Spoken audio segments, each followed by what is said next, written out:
Garage থেকে bike নিয়ে বের হয়ে গেলাম পেট্রোল পাম্পের উদ্দেশ্যে। এত সকালবেলা আমরা কেন পেট্রোল পাম্পে যাচ্ছি? উদ্দেশ্য সিলেট। সো ঢাকার রাস্তা অনেকটাই ফাঁকা, যেহেতু আমরা ভোর 4টার দিকে বের হয়েছি। পেট্রোল পাম্পে গিয়ে পেট্রোল লোড দিব, তারপর বের হয়ে যাব সিলেটের উদ্দেশ্যে। অবশেষে চলে আসলাম পেট্রোল পাম্পে। পেট্রোল লোড দেওয়া হচ্ছে, বের হয়ে যাব সিলেটের উদ্দেশ্যে। এই জন্য আমরা পেট্রোল পাম্প থেকে ফুল ট্যাঙ্কি করে নিলাম।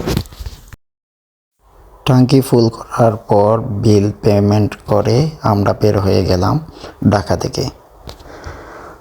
অলরেডি আমরা ইউসিবি পার হয়ে 300 ফিটের ফ্লাইওভারের কাছাকাছি চলে আসছি। 300 ফিট দিয়ে বের হব।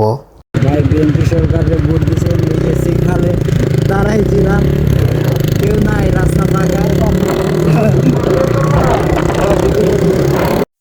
রাস্তা ফাঁকা ছিল যেহেতু আমরা অনেক ভোরবেলা বের হয়েছি, কিন্তু এখন সিগন্যাল লাইনে দাঁড়াই থাকতে হয়, আর না হলে ডিজিটাল মামলা অটোমেটিক চলে আসবে বাসায়। রাতের বেলা 300 ফিটের রাস্তা অনেকটাই ফাঁকা থাকে, সো আমরা একটু টানাটানি করেই চলে গেছি। সকালের সূর্য মনে হচ্ছে উঠে যাবে একটু পরই, সো ওয়েদার দেখতে দেখতে উপভোগ করতে করতে আমরা অলরেডি 300 ফিটের পূর্বাচল পার হয়ে যাচ্ছি।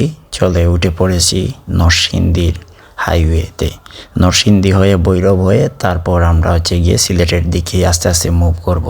মাঝখানে ছোট্ট একটা বিরতি দিলাম চায়ের জন্য। চাটা খেয়ে আবারও উঠে পড়লাম বাইকে। সকালবেলার সূর্য দেখে আমরা আস্তে আস্তে রাইড করে চলে আসছি হবিগঞ্জে। হবিগঞ্জের প্রকৃতি দেখতে দেখতে আকাশে মেঘ জমে আছে এবং রাস্তার পাশে দেখতেছি পানি জমে আছে।